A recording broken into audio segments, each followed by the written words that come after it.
Have we figured out our intro? I think this is our intro. We're just going for it. Howdy! We have Grey here. Grey is a parent and a partner and a brother and a son, and he shows up to those relationships 100%. So it took him a little bit to get out here, but now we're here, and now we're doing our question video. I don't know if we're using that at all. I love hearing your perspective of me, though. I've got all these other things. You're not heartbreaking. Of course. I don't have to support from afar anymore. Yes. Yeah. Here. Is there anything you think that I'll be learning new about you? I think for sure. Yeah. I think that people are going to ask questions of things that we haven't spoken about. Ooh, I can't wait. Yeah. Okay, here's our question video. So let me give you my phone. Let's go to the post. I have been staying away from this post and all the comments because I wanted it to just be authentic and I didn't want a head start on what the comments were. Where's this post? There it is. Okay. Yeah, no cheating. No cheating. It wouldn't be cheating, but. All right. Okay. Leaving comes in layers. What's the first moment you felt truly free? Maybe the first night the terror didn't fully have you in its grip anymore, or any other way you define feeling truly free. Okay, I knew my brain went exactly to this one moment. I don't know that I would define it as truly free, but it was a moment that I recognized I had freedom that I didn't previously have. And it was when I woke up in the middle of the night to go pee. Yeah. And I used to wake up in the middle of the night and be like, shit, I have to go to the bathroom, but I don't want to get up because it's going to start something, because he was always awake. So it was like, if I get up right now, who knows what this is going to turn into. So I was like, I'm staying in bed and going to hold it. Very quickly after I was in my own place, there was a night that I had to get up and go pee, and I got up and went to the bathroom.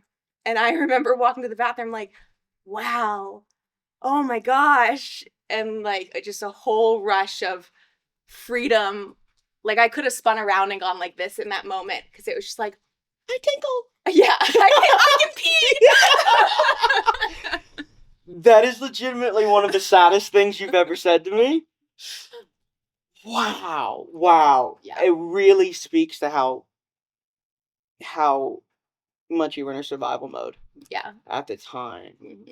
Because people don't hold in the need to go to the bathroom in case, it's, really bad. There's something you really do not want to experience. You shouldn't be feeling that anywhere in your own home. Yeah.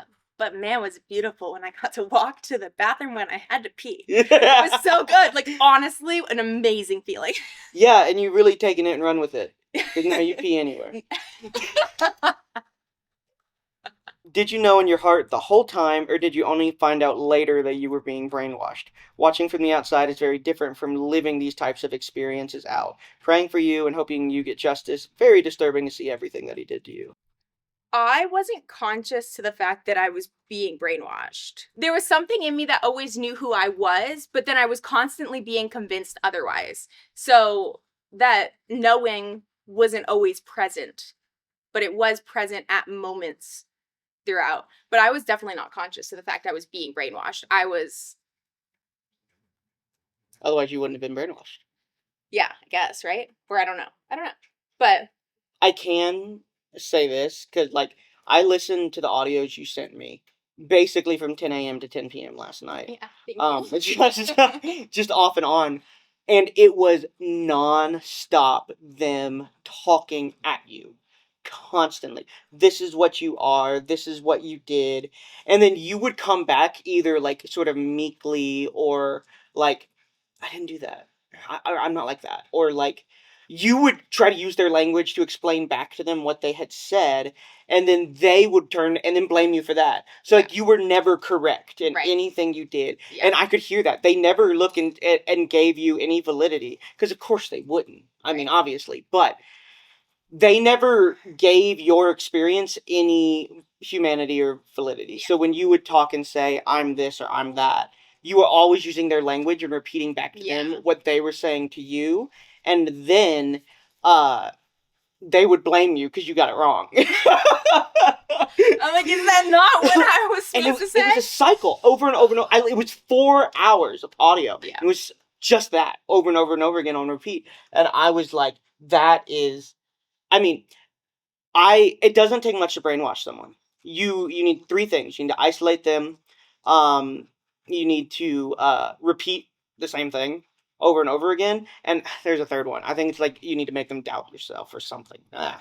But the point is that there's the recipe for brainwash is not as complicated as people believe it to be. Yeah. It's actually just repetition. And when I was listening to those audios, I was like, that's all they did. That's all they did. Yeah, and drilled it in. I listened to just like a few hours a day and that of was it. Day in and day out for months. Yeah. Yeah.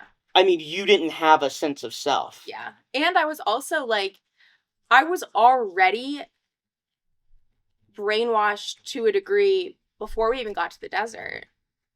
You know? Yeah. Like, I was already, I knew I had to be a super, super, super supportive wife, and that meant 100% backing his thoughts, ideas, choices, decisions, behaviors, everything. If I questioned anything, I wasn't a supportive wife, and then it would turn into a full 24 hours of being berated on the topic.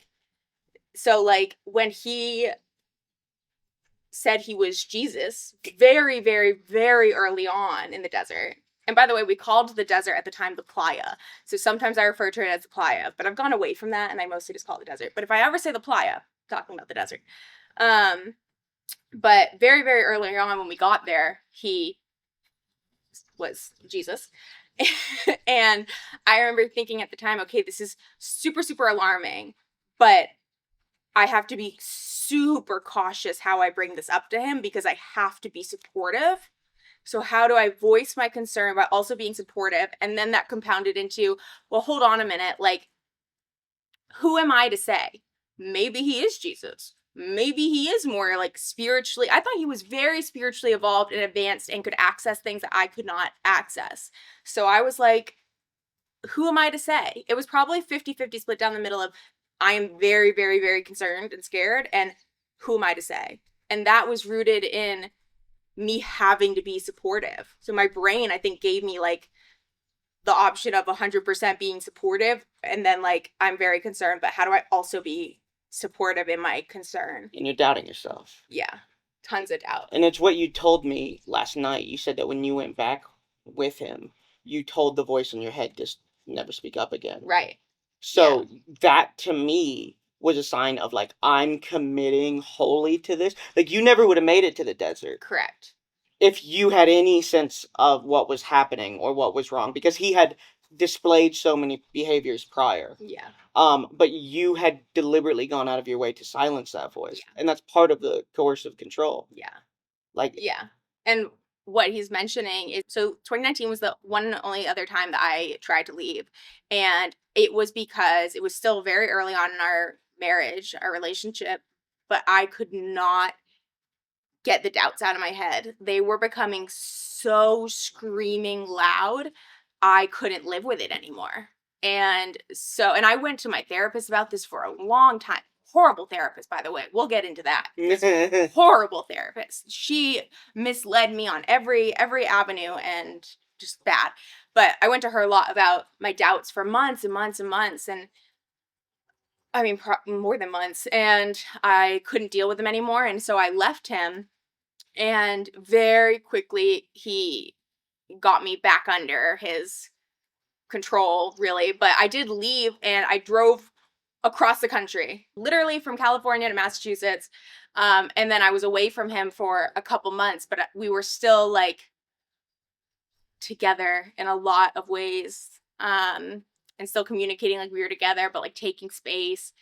And during the time I was away, I was like, oh, am I going back to this? Am I not? Am I going back to this? Am I not? And all the while he's still like, you know, doing all his tactics. And ultimately I decided to go back. And when I decided that, I was like, I'm fully going back. I am committing to my vows. I am 100% committing to this guy. Like, it was a choice I had to make because I couldn't live with the doubt. So I was like, if I am deciding to go back, we are deciding 100% we are going back. And I just turned off the doubts after that. I just didn't, whenever they came up, I was like, no. And eventually they I made a decision. Yeah. And then that was like that all the way up until basically the day I left him. What screams out to me about your story is the lack of a support system that should have told you, that should have reinforced your doubts. Yeah. And they didn't. Yeah. No, basically everyone in my life was reinforcing his story and his... I mean, you got to think about it. If you're only seeing a few people a day, right, and they're feeding you the same shit, Yeah. and then everyone's saying the same thing, and then every time a doubt pops into your mind, and no one including a therapist, no one doubts it and reinforces or validates that doubt, you start to doubt yourself. Exactly. Because the life that you're living is contradicting your intuition. Yeah. Hi, I'm curious whether your mom/family knew how bad it was and if they tried to help you escape. As an abuse survivor, I understand that sometimes others can't save you. Also, as a mom, I wonder if your mom is able to watch the recordings. I don't even know you, and it's hard, and it's so hard/enraging to watch. Thank you for sharing your story. I know it'll help many women. My mom and my sister voiced their concerns about him early on, and I mean, you know how that goes. I didn't listen, and he ostracized me from them and just didn't allow them in my life anymore. But they did see and voice at the beginning.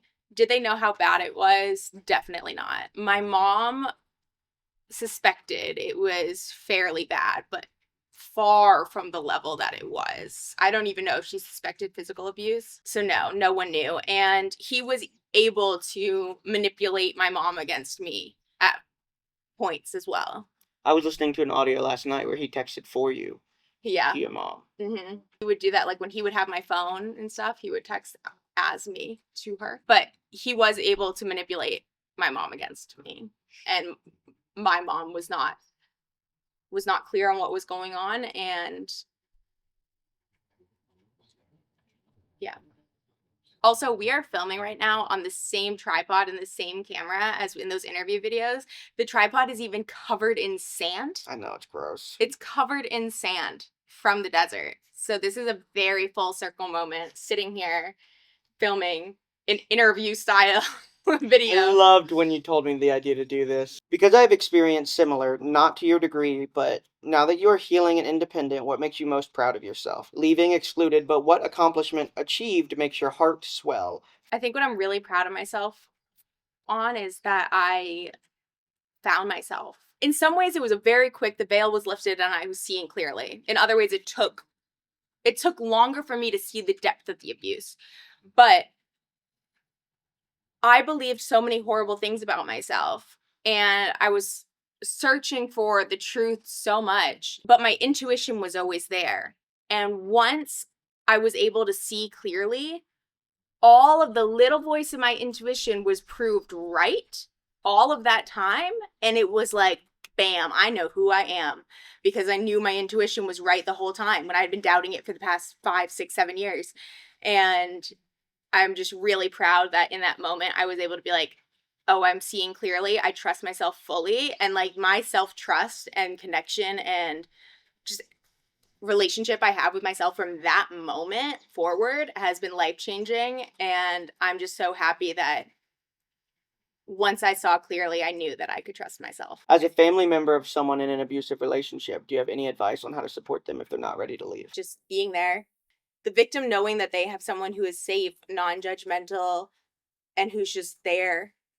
And not someone that brings up the relationship very often, just someone that is a concrete, warm, gentle support system that is there. I think being educational about it is helpful. Yeah. Like, this is what abuse looks like, this tactic, they say these types of things. And then being like, I have seen some of that in your partner. And I'm just telling you this because I love you and I'm worried about you. And then just like, I'm here for you always.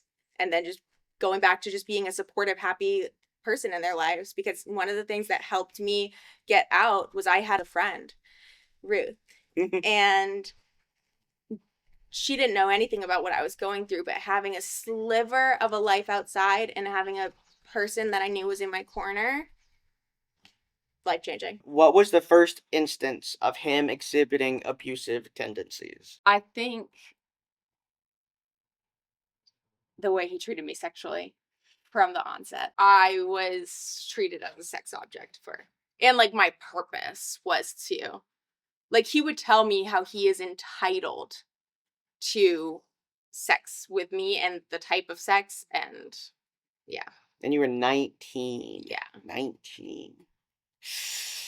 And I already came into it with, like, attaching a level of value to my sexuality. There were a lot of experiences in my childhood that primed me in a way to be the victim. It's fucked up, but that's exactly, yes. Yeah. I mean, you were the perfect victim. Yeah. On all the aces that you saw, on everything that happened to you, straight up until that moment, he was a predator from day one. Yeah. Abso-fucking-lutely, no question. Well, yeah, if you're a 31-year-old dating a 19-year-old, fucking tell me. So gross. Tell me a situation where you're not a predator. Yeah. How quickly did y'all move in with each other? Well, we were on and off in the beginning. So, it depends when we really started dating. Basically, like, a month or two.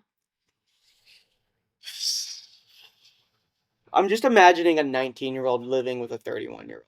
I really didn't want to either. My lease was up and my mom had just moved out of the place she was in. And so I went and lived in my mom's place. We called it something. It was something like it was a condescending, mean thing that he would call the place that I got, my mom's old place, as like my runaway spot, something to that effect, and making it a thing that I wasn't living with him. But I wasn't ready, and I had this place, but I was still spending so much time over there anyway, and it just all happened. Mm-hmm. Yeah. All right. This was another really good comment. And let's see. And that same pattern was followed with all of the exes of his that I've spoken to. They moved in very, very quickly. Also because he needed them on the lease. And because of his credit. Yeah. Because of his credit. Dude, he fucked all of his exes' credits up. All of it. He attacks the girl's credit and the girl's mom's credit. Do you recall a specific moment when you realized that he was not what he seemed? I remember that I had the persona he gave me, like this character he put on, and I loved that person. And I remember very early on, though, like when we were still training together, when he was my trainer, where I couldn't see that person anymore. But I was still believing he was that person. But I wasn't feeling the same way as I did. And that was a topic in our relationship for a long time. I would be like, I just don't feel the same way I did in the first few weeks of knowing you. And I want to get that back because I believed that first person that I met wholeheartedly despite everything else. Like, I always, like, I believe that he is that person, even though I was no longer feeling like he was that person. I don't know exactly what he did. I think I probably just was being around him more and it became apparent. Has he tried to talk to you since you came out on socials about him? Just via suing me. Does his family know somebody at the sheriff's department? I don't think so. This is just how the system goes. But didn't you say he went around meeting cops? Well, so he loved meeting cops and making friends with them. And on the desert, he made friends with one specific cop, Michael something. I have his last name somewhere. I used to have a stack of police business cards in the visor of my truck because he was going around meeting and befriending cops and then would, like, keep them in my truck, all these cops that he made friends with. So he, like, buddied up with them, but not like he had relationships or, like, leverage, I don't think. Gotcha. Maybe a smidge of leverage as far as, like, getting out of certain situations, because we ran into that Michael cop after we left the desert on our way to his mom's, and there was a situation that cop also could have done something and let him go. And I think that cop would have done something if he was acting that way and it was his first interaction with him, but I think he didn't do anything because they had the prior relationship.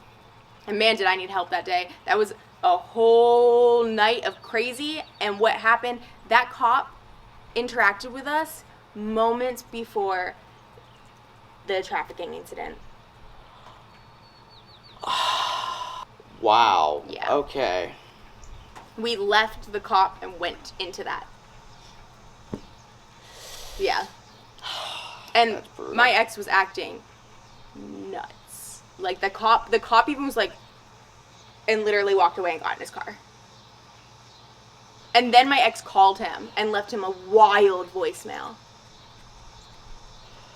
What the fuck, dude? That is like a... And he didn't investigate this at all. He literally went like I saw it on him. He was like, oh, this is crazy. I'll just leave the defenseless woman with him. This is crazy. I'm just gonna walk away. That's so fucking crazy, dude. Why even have a badge? Michael something or other. I'll figure it out. What reoccurring thought kept you sane and focused on your safety? Were there times you left the desert and you found snacks and food to binge? When I couldn't drink, I thought about water a lot. Yeah. The food thing wasn't as big of a deal. But not being able to drink, like, I was like, give me water. That SpongeBob episode. Water! Like, I was, and like, my eyes would scan for water, even though I knew I wasn't allowed to, like, go drink it. Like, so that's all that's hitting your brain. it was like, when can I get a moment? Like, will he be distracted for a second when I can run and go sneak water? So nothing kept me sane. I wasn't sane. I was not sane. But the water restriction wasn't 24/7. Like, there were periods where he restricted it and periods where he didn't. So there were times that I could freely drink water and I could freely eat. You did tell me there were times that he left the RV. Yeah. But then it was also scary because he had convinced me so much that, like, I was being watched 24/7. So and he was accusing me of cheating every time he left the RV. So then he would get back and I would be beaten. And he went as far as, again, there were security cameras up all around the RV. He deleted the footage from one of the nights that he had left and come back. The footage wasn't there, so then he blames me for deleting the footage. He calls the camera company. He convinces this guy that his wife had cheated on him, his wife had deleted the footage, and they're trying to access the footage. So this guy is fully believing this story on the phone. He's like, I'm so sorry, man. Like, that sucks that you're going through that. And basically, I don't know what he was trying to get. He was trying to prove that the footage was deleted. And this man was like, yeah, it looks like it was deleted. He's like, she looks like she's getting nervous. And I'm like, yeah, I'm fucking getting nervous because this guy is saying it's deleted and I didn't delete it and I'm about to get beat for fucking deleting it. So it was also very scary when he wouldn't be there. It was scary all the time. Oh. And I was being watched all the time. Even if he wasn't watching me on the cameras, I felt like he was going to know everything I did. So it was like, what's right and what's wrong. Basically, I would just clean and cook him food for when he got back is what I would do when he wasn't there. Yeah. Jesus. What role did your families play in the abuse/aftermath? Did your parents accept you back into their lives as soon as you got away? My mom did to certain capacities, but not fully. I think it was a lot for her and hard for her to be getting calls about the crisis that I was in, and I think it was just overwhelming for her at the time. And she wasn't able to, like, emotionally be there for me in the ways that I needed, but she supported me financially, and I was able to not have to worry about my livelihood in the immediate aftermath. And that, I think, I used to always say, like, I had the perfect equation for being able to criminally prosecute him because the amount of time that it was taking me to deal with the police, like, I wouldn't have been able to have a job at the same time.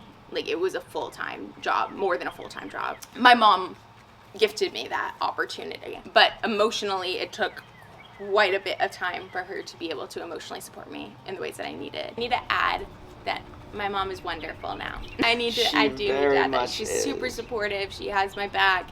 She is so loving and just showing up for me. And yeah, love my mom. She's been ride or die. Yeah, for sure. It's brought me closer with my mom. Aw. Because I'm like, I've got to try and chase after that. Was the rest of his family enablers like his mom? Do you think his mom really believed him? Or thought that he was losing his mind? Did he have any actual diagnoses? So his only real family is his mom and his brother. And his brother is diagnosed schizophrenic, but in my opinion, he presents more as autistic, and he's a very sweet, kind soul, but he wasn't involved in this. But his mom, she was concerned when he started to believe he was Jesus, and she voiced that she was concerned about his mental health. But being concerned about his mental health and then it turning into what it was and all this poisoning and her encouraging it all. I don't know how those two coincide. Yeah, so, like, during the audios, the only time she challenges him is being like, I don't recognize you anymore. And he is like, Mom, I'm at 8% body fat. I could outrun anyone. He says the funniest shit, and it's all batshit crazy. And, but that's it. Besides that, I mean, she never goes like, what proof do you have? Yeah. She was very, very encouraging about You know, he goes like, I have bottles on here that say poison. I am like the worst poisoner there ever was, apparently. I know, dude. Not only does it never work, he kept being like, she poisoned me every night. like, TikTok, man. But I poison him with things that say poison and then leave it around. You know what I think? I think his mom hated you so much. Well, there was like a weird competition air about us from the onset that I always got. She was the same thing where I was like, on paper, you seem like a really supportive, homey, loving, Southern Texas mom. But why do I feel very off about you? And I could never put my finger on it. And I spoke to my mom about it at different points in our relationship. I don't know what it is, but there's something off about her. But on paper, she seems like a lovely mom. Like, why do I feel this way? Is this like a mother-in-law thing? Like, why do I feel this way? It's because she hated you. She was just full of contempt. So she would rather believe that you tried to poison and kill her son. Yeah. And that you're not as bad than she thinks. Yeah. Than challenge the idea that her son might be fucking crazy. Yeah. And also, like, why didn't she ever come out there? If he was being poisoned I know for 7 months and for whatever reason he wasn't leaving, why didn't she come out? Like, she had every ability to come out there. And she was like, yeah, my ex-husband would be out there right now if he was alive. So why aren't you? Your son was just... For months. To me, the way this reads is that I'm not sure she fully believed him, but she hated you. Yeah. I mean, her words are filled with contempt and disgust. I also feel like she liked the fact that he was in a relationship, though, because, like, the burden of him was not on her. Oh, that's a good fucking point. Yeah. I don't know. I've only heard her speak, so I don't have the totality of her experience. But what I've seen her display in those recordings, she is awful. And I mean, like, not a girl's girl. Far from a girl's girl. Far from a girl's girl. Do you ever feel comfortable creating a YouTube channel with your full story? Yes. And the recordings you feel comfortable sharing? 100%. Yes. My to-do list every day is so long, but it is on there. She is working her butt off. I will say that. Also, thanks for wanting to watch me and my story. What was the divorce process like? Grueling. It took 2 years, and there was a whole mediation process that was traumatizing. Absolutely traumatizing. Like, it was probably one of my biggest pains I experienced. I was broken after it. Like, I felt so wronged by what happened in mediation. Also, the first question there was a protective order, so we weren't allowed to, like, be in the same room or anything. So the mediator was going back and forth. The first question she came to me with was, he would like to know if you would get back together. And then the mediator was definitely manipulated by him and siding with him. And I just felt so unprotected. I felt it was so wrong that a judge even ordered me to do mediation with this man. She signed what you normally would, which is like in a normal divorce that didn't include abuse, sure, go to mediation. But she was not hearing it, and she ordered this, and it was terrible. So you had to, like, speak with him and, like... Through a mediator, yeah. Well, she was on his side, kinda. You know, I'm not going to say she was fully on his side, but she was definitely saying and doing things that represented that she was being manipulated by him, and she was allowing him to abuse me throughout the process. And it was just brutal. It was brutal.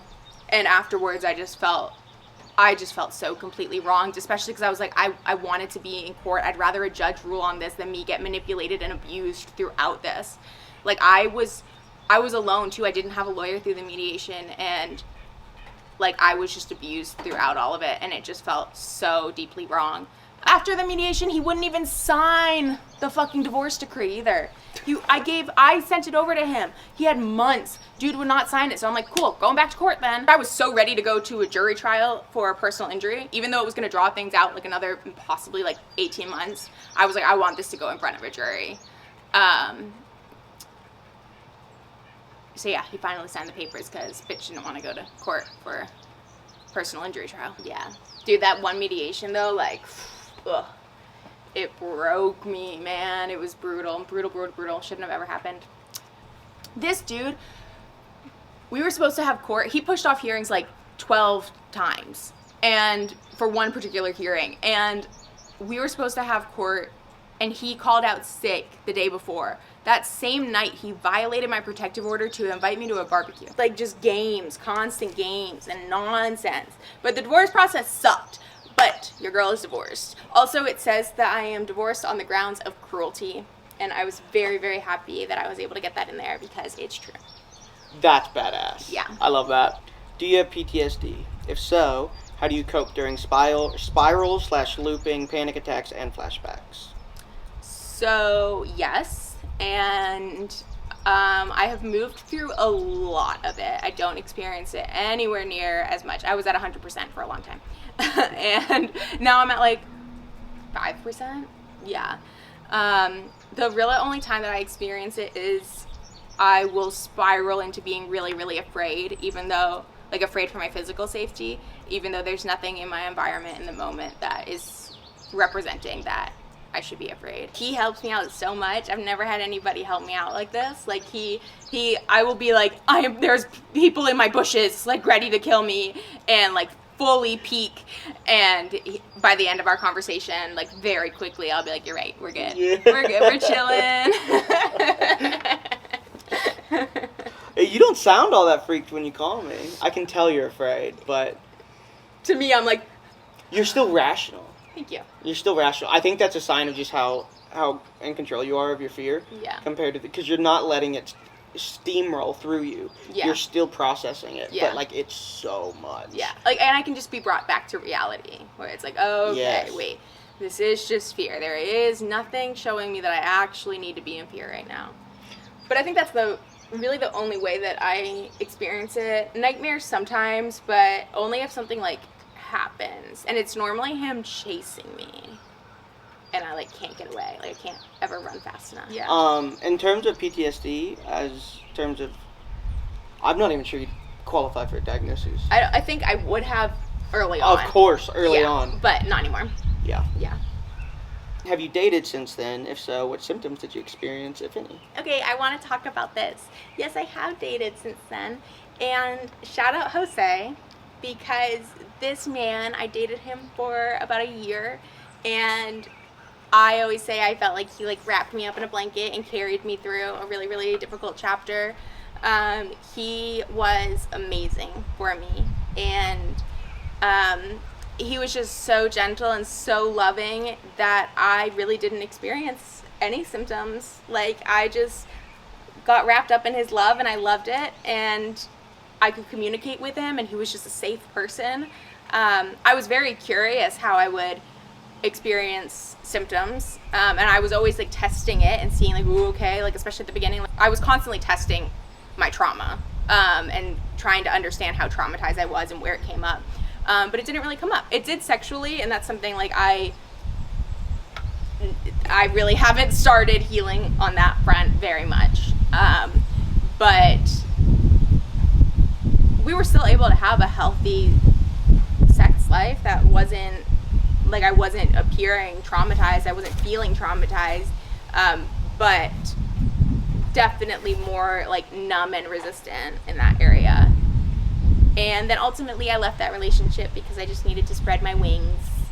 But Jose, absolutely awesome, loved me to pieces, was such a blessing. I showed up to so many court hearings being like, how lucky am I to experience such a loving and safe love right now. Like, I'm fighting this man who was a monster and mistreated me and absolutely didn't love me, but I'm experiencing real love right now. And that was such a blessing. So, shout out Jose. I love the way you talk about Jose. It's very sweet. It's very sweet. He deserves it. Yeah, because I remember I had asked you at one point, I was like, have you ever experienced, like, genuine unconditional love? Yeah. And you told me about Jose. I was like, that's sweet. Yeah.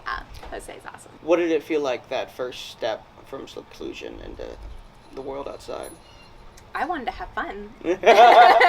So you weren't afraid or anxious or nervous? I lived with fear, but I just really wanted to have fun. And, like, I was going to work. I was bartending, and that was a fun environment. So, were you secluded before you started bartending? Yeah. So what was my first entrance into society was me bartending. So what was it like? Were you nervous, scared, or whatever, entering into bartending? At that point, I had no other choice, so it was just like, you gotta do something. Yeah, you gotta work, and you gotta get out there. But yeah, it was scary, but I was also just so ready to live. And I was also quite confrontational. So, like, any dudes, any funny business at the bar, it was healing, and I loved it when when I had an opportunity to, like, call someone out or, like, put someone in their place or tell someone to leave or just call out the bullshit shenanigans that dudes were playing, like, loved it. Highly healing, highly suggested. Hell yeah. Hell yeah. Did his mom ever apologize? No. Far from it. Get that train. Should we jump on it? There was a train on the way here, but I was like, is it going too fast? When they come through here, they go at different speeds. I was able to chase one and catch up to it. So it's definitely. You didn't jump on? I know. I really want to jump on it while it's running. That's the plan. Especially when you get to the back of it, because there's like a ladder and like an opening right there. It's so easy. Instead of having to jump to the side. The caboose? The caboose. It's been a pleasure answering questions for you all. Thanks for listening to us chit-chat and answer some questions. Hopefully we did a good job. Yeah, we're giving it our best. Yeah. She's got a million stories. It's not even close. The biggest problem is condensing the amount of information and evidence that she has. It is so much. We both have spent hours doing it. And, I mean, it's expansive. And so, like... Yeah. And we haven't even, like, gotten into any of the good stories. It just pops in my head. I'm like, oh, I haven't told you this. That's exactly what happens. We'll just be sitting down somewhere and we'll, like, see a fence or something. We'll be like... Believe the time. Oh my god. And they're all fucking crazy. Like, top tier crazy stories. Crazy fucking stories. We'll just have to wait for them to come to me. Yeah. And we have to, what always happens is I'm like halfway through telling it and I'm like, oh, we should have filmed this. That was a good crazy story. That was a good crazy one. But we're here now and we're sitting outside in this beautiful, serene place and life is good. Still dealing with his ass, but... With his ass. With his ass, but not for too much longer. Yeah, manifesting. Yeah. We're on the outs. But thanks for being here, and thanks for wanting to hear my story. Bam. Nailed it.